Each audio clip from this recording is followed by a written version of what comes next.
Hello, everybody, and welcome. I'm Austin Werner, and this is Su Wei. Su Wei 老师. Today what we're going to talk to you about is our new book, The Invisible Valley. The Chinese original is called Migu. He wrote it, I translated it.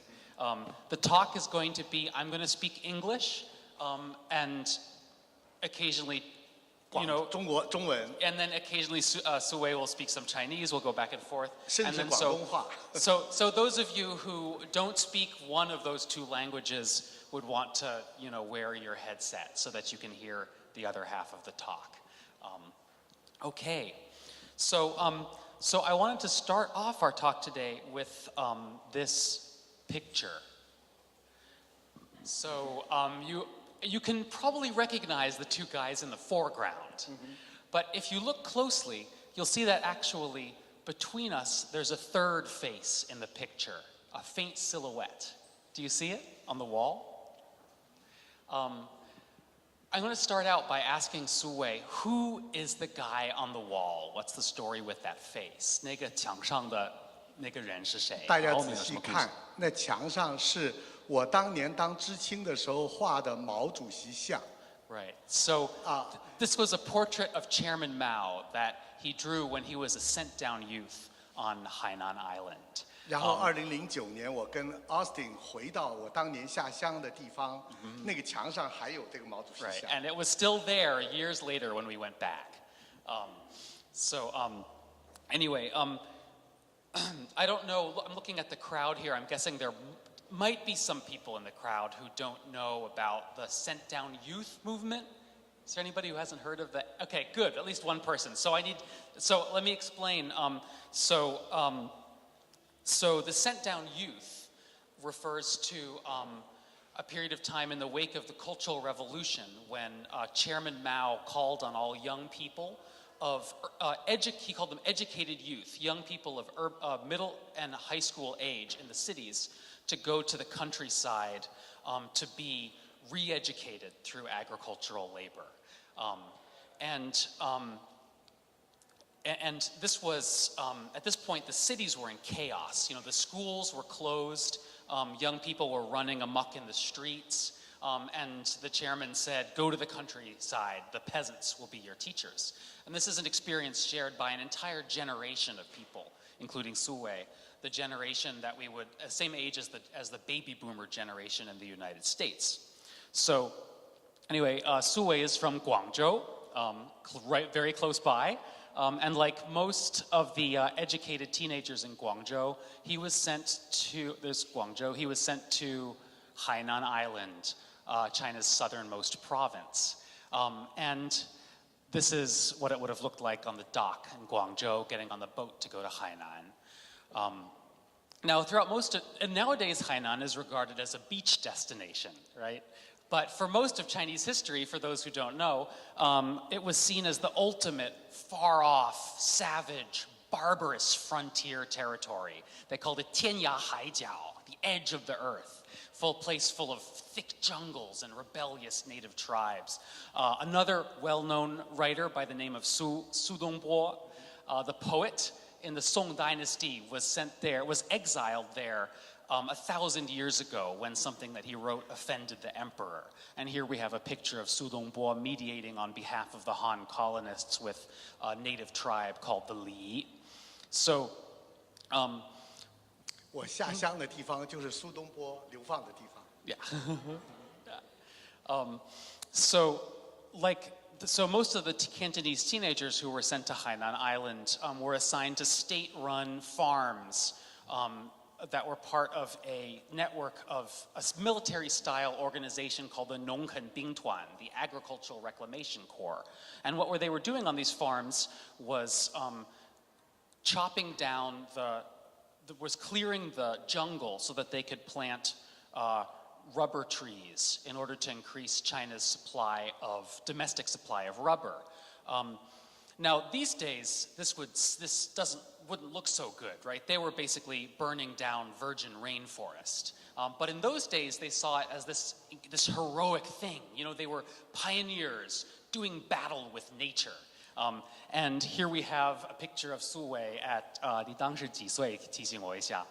应该是18岁吧。Yeah, at Su Wei at 18 years old, looking very heroic, ready to do battle with nature, standing on a bulldozer. So, 要不你跟大家讲一讲你当时当知青的生活是什么样子的？我是15岁到25岁，整整10年在海南岛当知青。刚去的时候，怎么说？我们是种橡胶的，但是我是管苗圃的。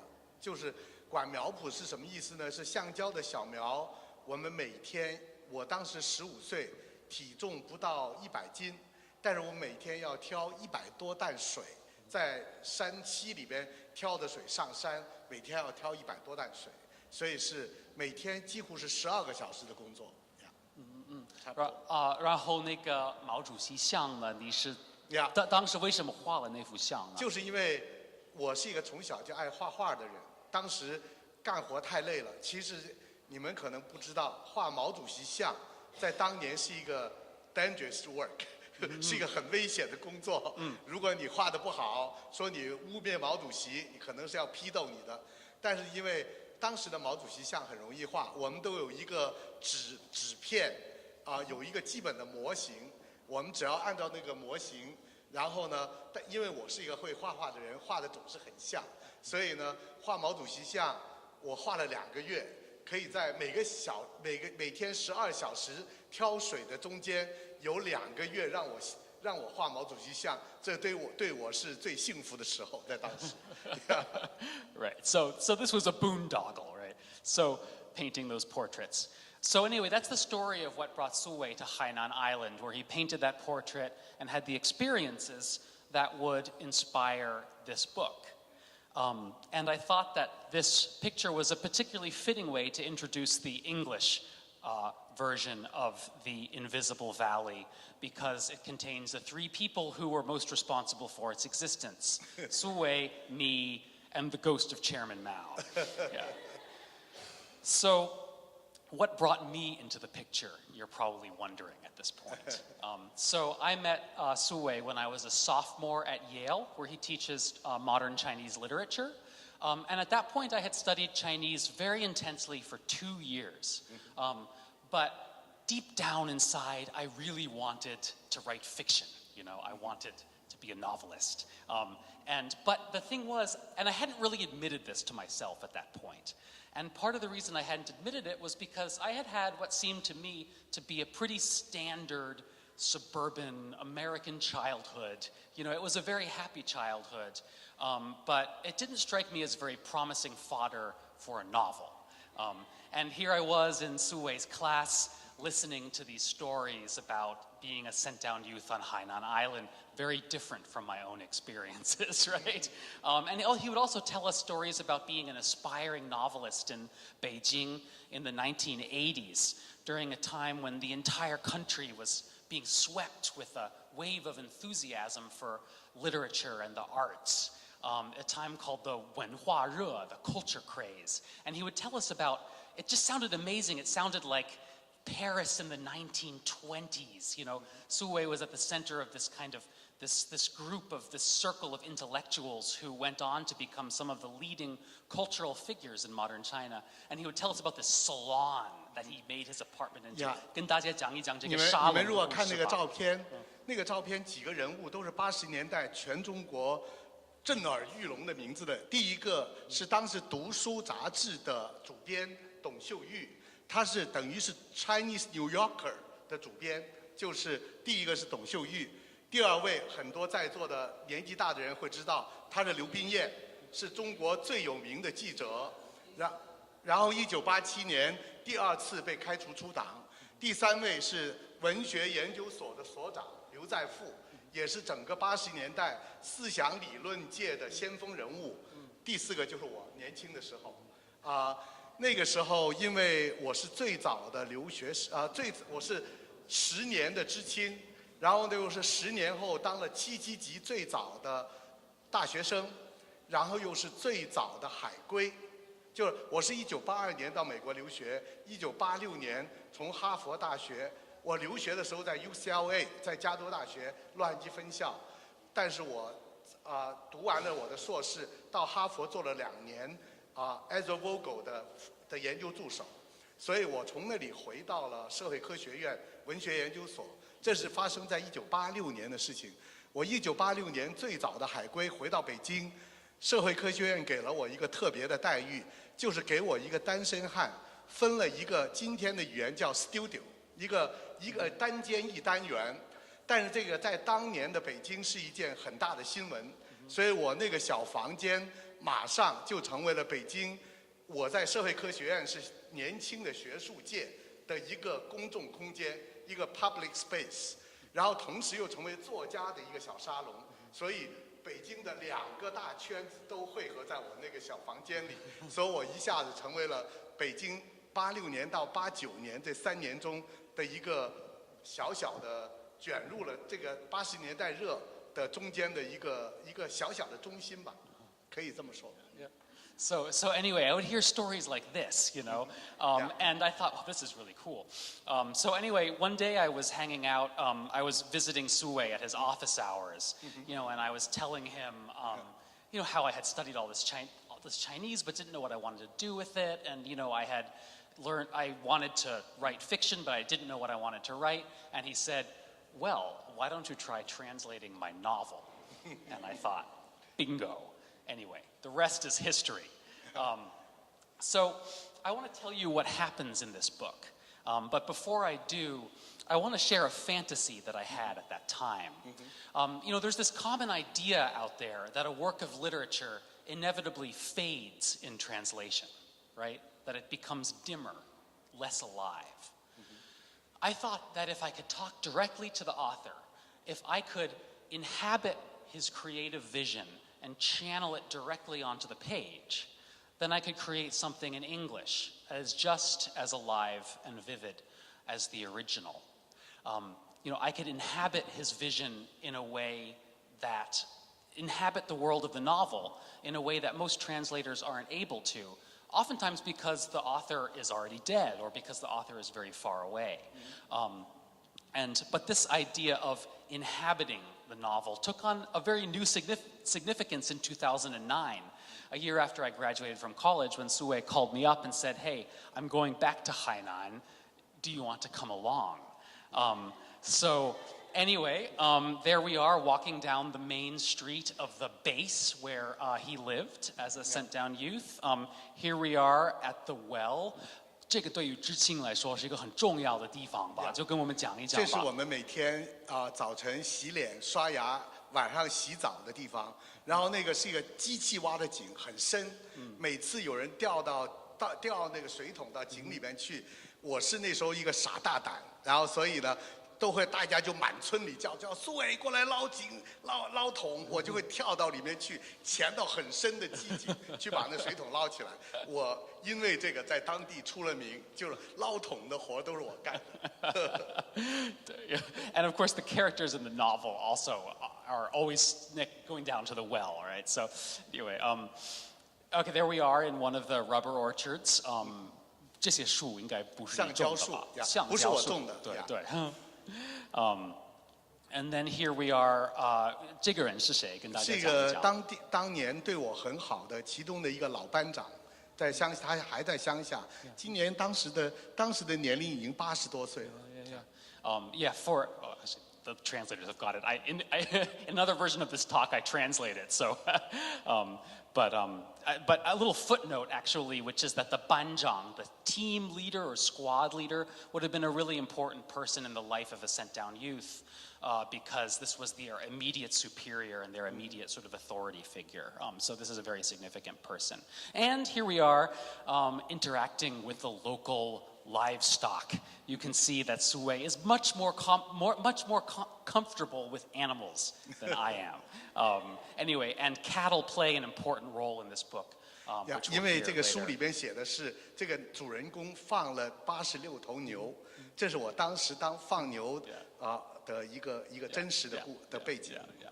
So, at this point, I think it's important to note that the experiences that Su Wei had in Hainan Island and the world the imaginary world that he invented in this novel based on this experiences are two different things, right? The setting of the novel is based on Xipei Nongchang, Xipei Plantation, which you're seeing up there.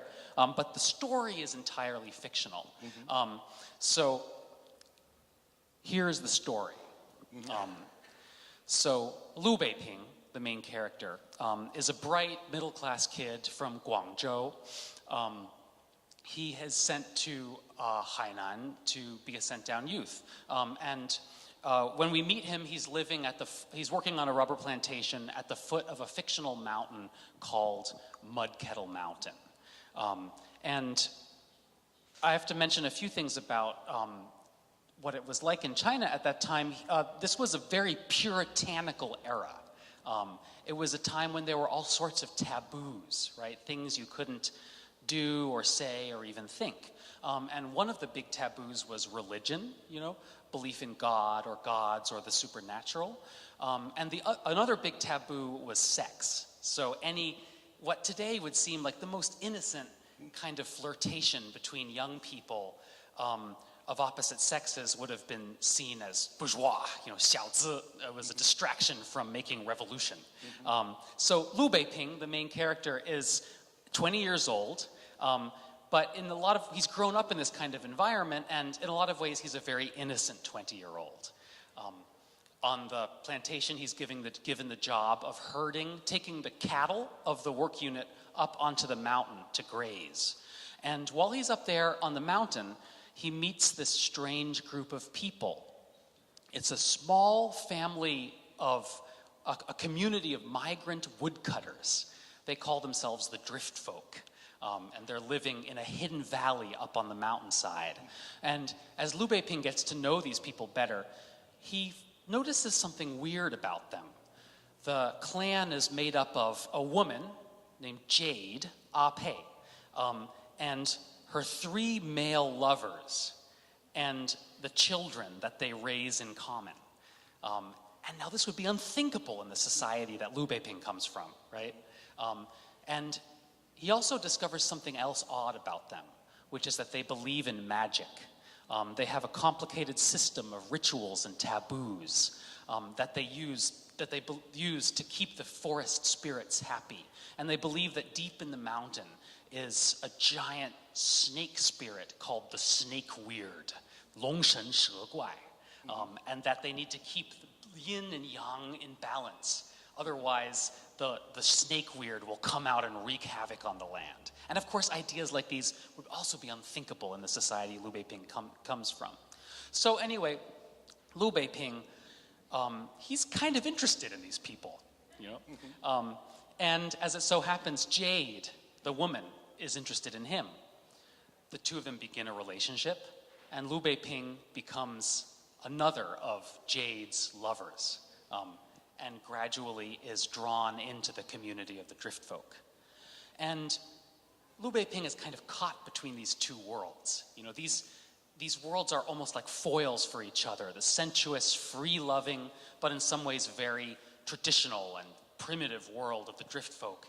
And on the other hand, the atheistic, puritanical, straight-laced, mainstream world of China under Mao. Lu Beiping manages to offend people in both worlds. He breaks the taboos of the drift folk, and the drift folk begin to turn on him. And meanwhile, down in the valley, the people on the plantation get wind that he's up there cavorting with these unsavory characters on the mountainside. And they send people up to root him out. And if you want to know what happens, you're going to have to read the book. The only thing about this book that's actually comes from Su Wei's experiences is the cattle, right? 就跟大家讲一讲你放牛的这个经历吧。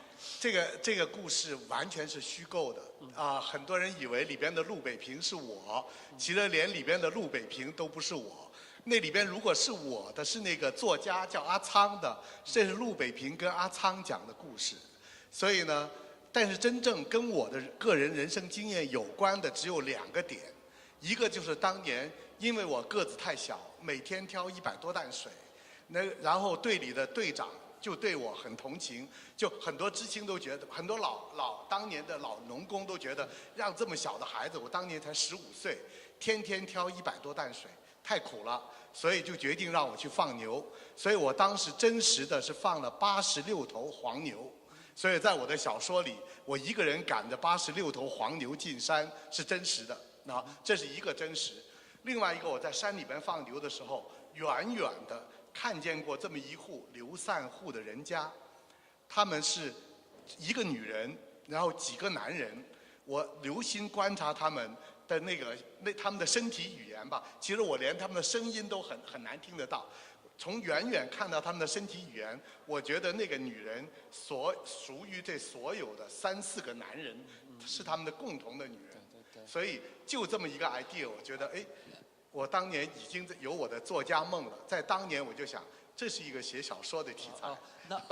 但是当时这种家庭结构也有，不是就是有不合法的。对，当然是不合法的。但是我记得在小说里说，就是在那个很野的地方，很缺少女人，所以就会出现这种。这个是真实的吗？我在当时是真实的，在那个自然环境里是真实的。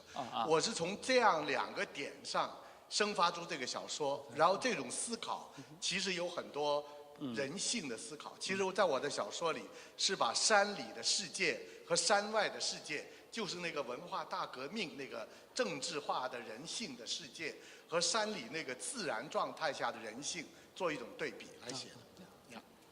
So there are a lot of things about this book that make it really hard to translate, right? There's a lot of jargon from the Cultural Revolution. There's a lot of local dialect, Cantonese, right? Hakka. 客家话。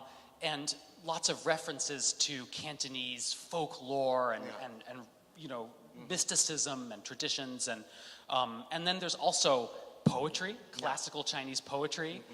There's a passage of classical Chinese prose. It goes on and on and on. So this book, from beginning to end, the entire process of translating this book took 6 years. On the left-hand side, you see the book as it would have looked like at the beginning, and on the right, that's the book 6 years later. Yes, and we have the physical evidence here if you want to come and caress the books yourselves. Anyway, so during this time, I was living in New York, and Su Wei was living in New Haven, which is about 2 hours away by train. And every month or 2 months, I would take the train up to New Haven, and we would spend a week together. No, not a week, not a whole week, a weekend together, going through a chapter. And answering questions, scribbling in the margins, acting out scenes. This is just a small fraction of the mountain of notes that I generated during this process. And one of the things that I really wanted to get through this process of talking directly with Su Wei was I wanted to get a sense of the voices of the characters. This novel is full of dialogue. I'm going to ask him to read something, so I'm going to have him stand over there for a moment. This novel is full of dialogue, and each of the characters has a very distinct sounding voice that tells you a lot about their personality, their social background, and so forth. So anyway, this is a dialogue between the drift folk. We have a kid, Abian, is being strung up on a tree, and one of the drift folk, Ba Ge, Kingfisher, is threatening to whip him because he's broken one of the drift folk taboos. So I was going to ask Su Wei if he could read aloud to us this passage where maybe I read in Cantonese is better. Yeah, because the Mandarin is a little bit. I read in Cantonese. 有面喊，八哥更加發作了起來。你就想做掃把星。我前日聽講，事情都係你阿扁挑引嘅，我就眼眉跳跳，大吉利是。當初你阿大就係俾你扁咗去嘅，今日你又我唔會打你，我唔想沾你阿扁嘅回聲。你捱唔過呢一場打，你就休想落嚟。阿木掘頭掘腦應到，唔好搞我唔會打佢。我早講過唔關阿扁嘅事。我今日唔要做呢個醜人。So Cantonese. So this is what this dialogue sounds like in English. First we have Smudge, the kid. I didn't mean to, he sobbed. I didn't mean to make Uncle Autumn run off. Honest. Don't give me your cheap tears, Kingfisher barked. A bale star is what you are, boy. A kin killer. When I heard it was you that started all this, I just about hit the rafters. Bounty and bliss. first you cross your own paw, and now I can't hit you. I won't. I don't want the breath of shadow on me. But you're not coming down off that tree till someone smacks some remorse into you. Stump! I won't beat him, Stump said doggedly. I told you, 'tisn't the boy's fault. I'll not play the ugly one tonight.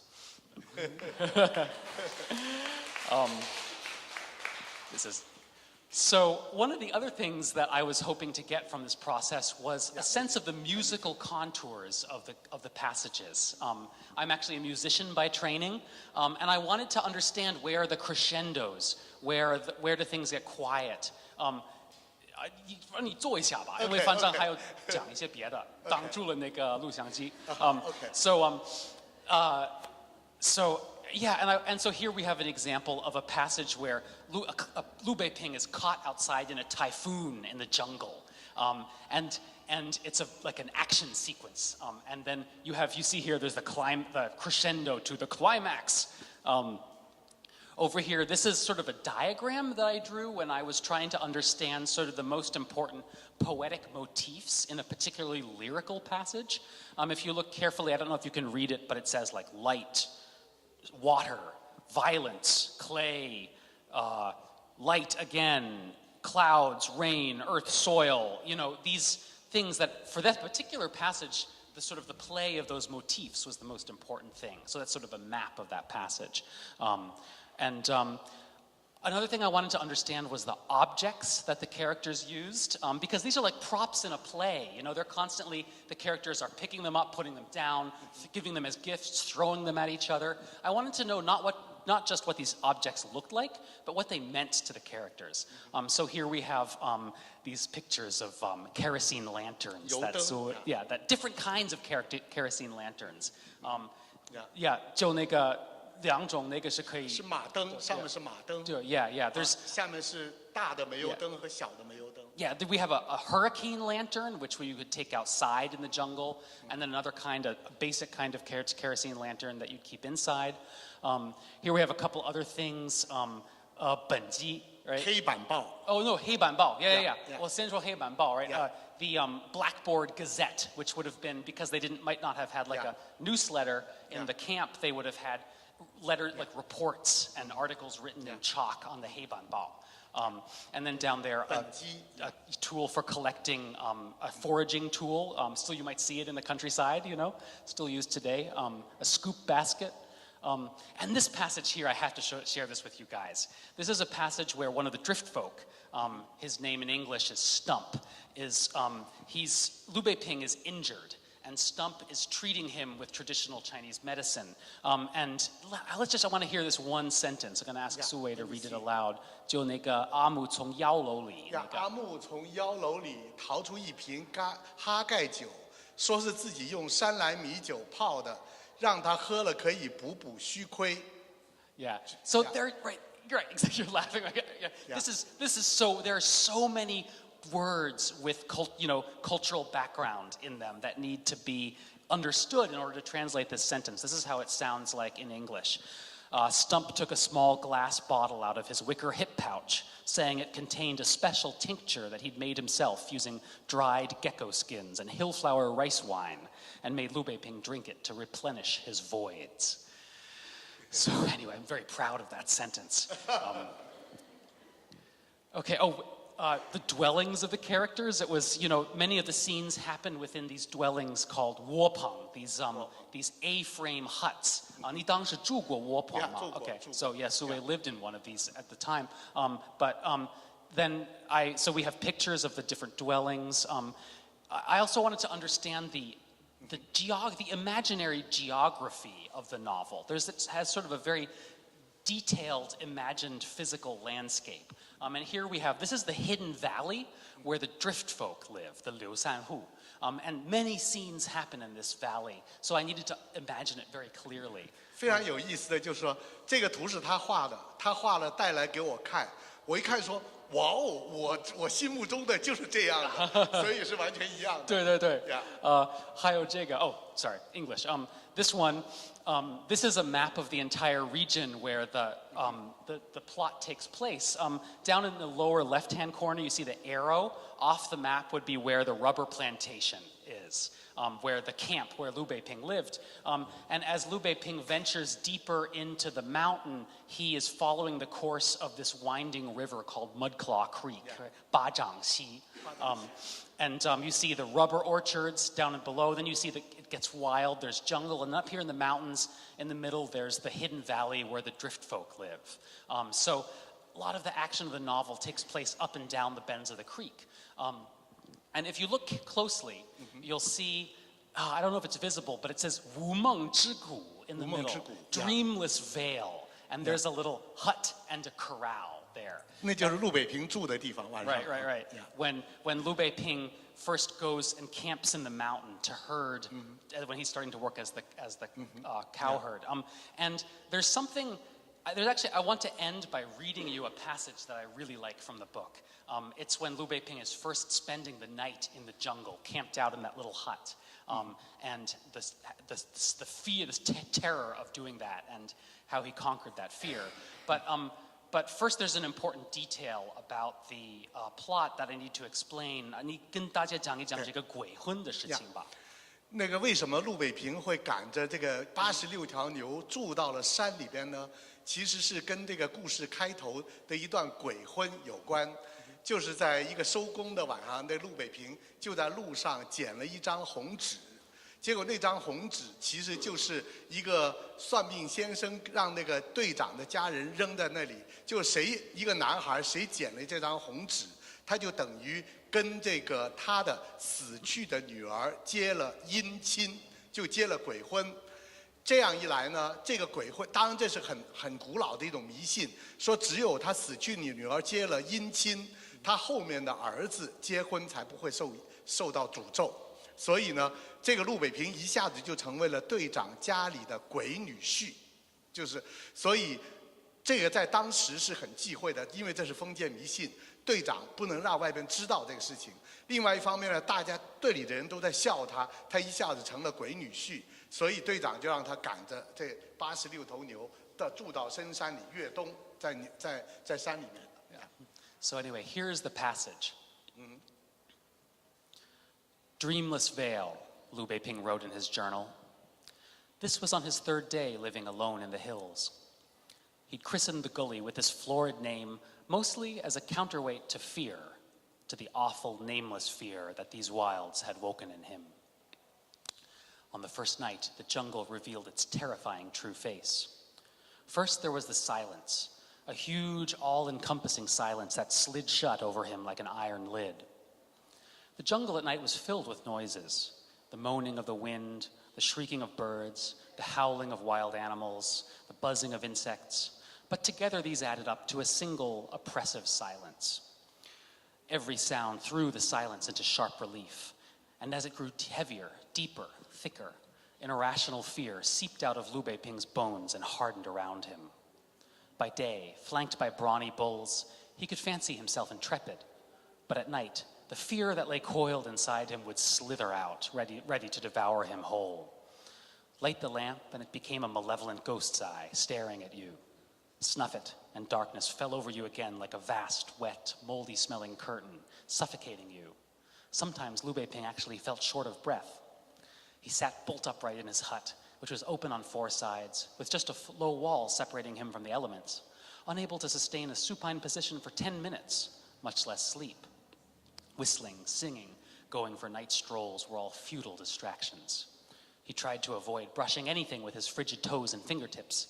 His extremities had become conduits through which fear could flow, and the slightest movement might swell its influx.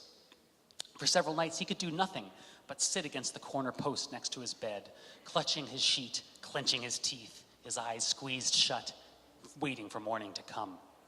The only thought that warmed his cold, muddled brain was a keen sense of nostalgia for his bare board bed back in the Riyadh dorm. If it hadn't been for the gentle murmur of the cattle chewing their cud in the corral next door, soothing his nerves and bringing him back to reason, he'd have screamed, leapt up, and beat a hasty retreat back to camp. Driving cattle by day, driven by fear at night, it strained him to the point of exhaustion. Then, when he had finally mastered fear, boredom became the greater enemy. When you were around other people, boredom was an accent, a quarter rest in the march of daily life. But when you were alone with a herd of cattle, a mountain, and a vast dark forest, it became an all-enveloping medium, like air. A mind needs an other in order to exist, an object to reflect back its own consciousness and feeling.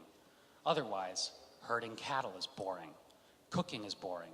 Making faces at the creek is boring. Masturbation is boredom pushed to its final empty extreme. After each of these desperate episodes, he'd hit himself, curse himself, sink into a deeper funk. Isolation and boredom were a slow burn, withering him, wasting him, emaciating him. He needed activity. He needed talk. He needed a sense of mission. He needed to rescue himself. With mock formality, he laid out a cattle herd 5-year reading plan, forcing himself to read his books according to complex schedules broken down by page, line, hour, and minute, and all the while taking notes. His dwindling journal entries took on a new form, catalogs of elaborate sobriquets for every single plant, animal, or object in sight, chosen with far more painstaking thought than he'd given to his cattle's foreign nicknames. For example, there was the huge gorgon tree at the head of the trail, the most frequent source of nighttime creaks and rustles. Probably because it stood on an exposed rise, the slightest breeze would send it into a disheveled frenzy. This was the tree that dances in the wind. On sunny days, down by the creek where he cooked and bathed, he noticed 4 or 5 blue dragonflies always flitting around him, and he would whistle to them, start conversations with them, imagining them to be emissaries of the Shadow Kingdom sent to keep a lonely ghost husband company. These, he decided, were the blue dragonflies of fate. In the thick, clammy evening air, he'd sometimes catch whiffs of a keen aroma given off by some jungle plant, making his hair bristle. This was nerve perfume. And that strange sound that he heard from time to time, both during the day and at night, whose source he could never ascertain. It wasn't a bird, nor was it the call of any mammal he'd ever heard. More than anything, it sounded like a baby's wail, but hoarse and alto, calling up memories of sad, wizened-looking infants he'd once seen on a school field trip to an orphanage. This, he concluded with a shiver, was the child crying from beyond the grave. In the end, it was with music, with his little dunhuang harmonica, its tin surface etched with flying nymphs, that Liu Beiping vanquished boredom and fear. After the first few sleepless nights, he began to achieve a kind of mental discipline that allowed him to face the darkness without quailing. First, after bathing in the creek and spreading fresh straw for the cattle, he'd turn on his transistor radio and listen to shortwave broadcasts from one of the foreign stations that did Chinese language programming. Then, by the light of the hurricane lantern, he'd read his books, jot notes, write in his diary. Finally, when his eyes began to smart, it was time for harmonica hour, unshakable as the daily trumpet practice that his musician dad had imposed on him when he was a kid. He'd pick up the instrument, draw a deep breath, and pause, waiting for a lull in the jungle's racket. Then he'd blow a long G major chord, sustaining it till his lungs gave out. Like a boomerang, the merry tones sailed out, rebounding off the bowl of the mud kettle and arcing back into the gully, glancing off the water's surface, ricocheting between the cliffs. A one-note phrase became a symphony of lapping echoes, the sound filtered by the night air to an aching crystalline purity. Warbling glissandos, ululating arpeggios, Mudkettle Mountain was his own experimental speaker box. The ethereal sounds that he'd once conjured from homemade subwoofers welded from spare parts to the oohs and ahs of friends couldn't compare in the least with the Mudkettle's enormous natural amplification system. While in the mood, he'd play through all of the Soviet songs that kids back then knew by heart. Then, from the depths of his memory, he'd dredge up tunes to nursery rhymes his parents had sung. Mama hen, lay me an egg. The rain, it falls, old ladies carry parasols, and perform them all from beginning to end in varying concert order.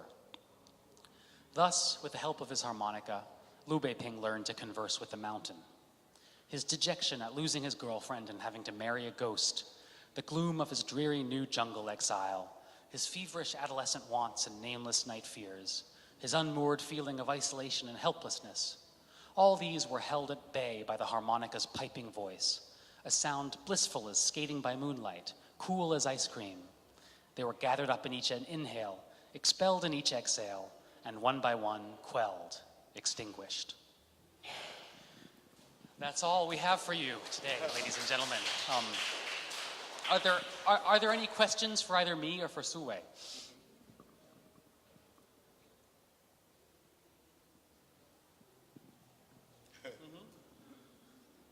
有没有什么问题也可以用中文问。Yeah. Any question? Yeah. Yeah. Yeah. OK. 好。我想问一下苏老师，你在农村生活的时候，一天干那么多活，肚子能吃饱吗？当时的下乡知青有2类型的知青，一类型叫到农村去插队，插队是到农村去进入农民的生产队；一类型呢是到我们叫兵团，到农垦兵团，那是到原来的国营农场，在文化大革命中被军队管理的叫农垦兵团，那是有基本工资、有粮食保证的。那时候我们基本上能够吃得了饭，但坦白的说吃不饱，但是有饭吃，有粮食的保证和有基本的很低的工资。那时候我1个月22块钱。I just wanted to add something about that question, which is that, the difference between, there were many different, the sent down youth experience was very varied.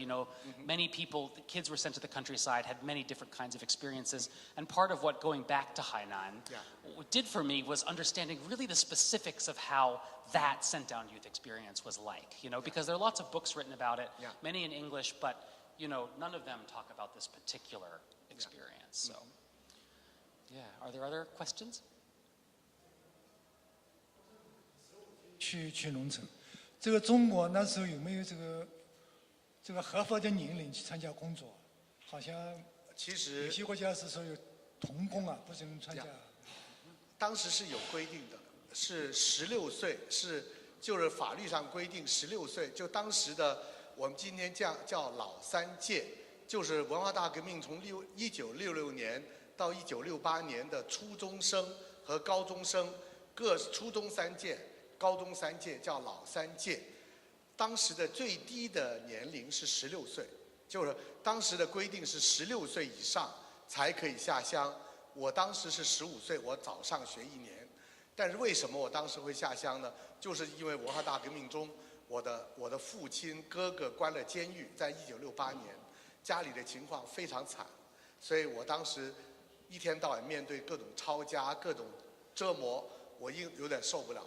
我就主动跟当时的中学的军代表提出，我说我要下乡。按道理我可以不去，但是我其实是为了逃离当时的家庭而去的。Well, other questions? Yeah. 苏老师您好，就刚刚您说到那个文革人性与山里自然纯真的人性的对比，然后因为我们不是生活在那个时代，所以我想了解一下这个方面，您说的这个对比是具体是讲一些什么样子的情境？这个就可以，谢谢其实这个问题很好，这个问题就涉及到这个小说为什么我会写这样一本小说，大家。包括在西方读者想象中的文革小说，跟中国人想象中的文革小说都有一个同样的东西，就是现实跟故事里的故事像一个镜子这镜像式的表达，就是对应的，就是政治跟现实是对应的所以在跟文革有关的小说有伤痕文学，有知青文学，甚至有寻根文学，这些文学都是一种现实跟政治跟当时的社会的一种对应关系。这样的小说我当时看了以后，我觉得我要写这个文革的小说，我不要这样写，我要把人性推到了最前面，把政治的那种大时代的背景放在后面，我突出来写在大时代，在我的故事里，就是地老天荒的环境里边，人生的绝境下，人性会有什么样的表现？因为对于中国人，文革就是中国人的绝境。但是我是把山里山外的2种绝境，因为这个陆北平当了鬼女婿，到山里边往深山里边走，他好像是往一个阴间，往另外一个时间维度里走。就这个思维是我自己对文革的思考，认为文革其实不光是一个政治事件，它更重要的其实是一个文化事件，也是一个人性的事件。我是从这个角度去思考，去写这个小说的。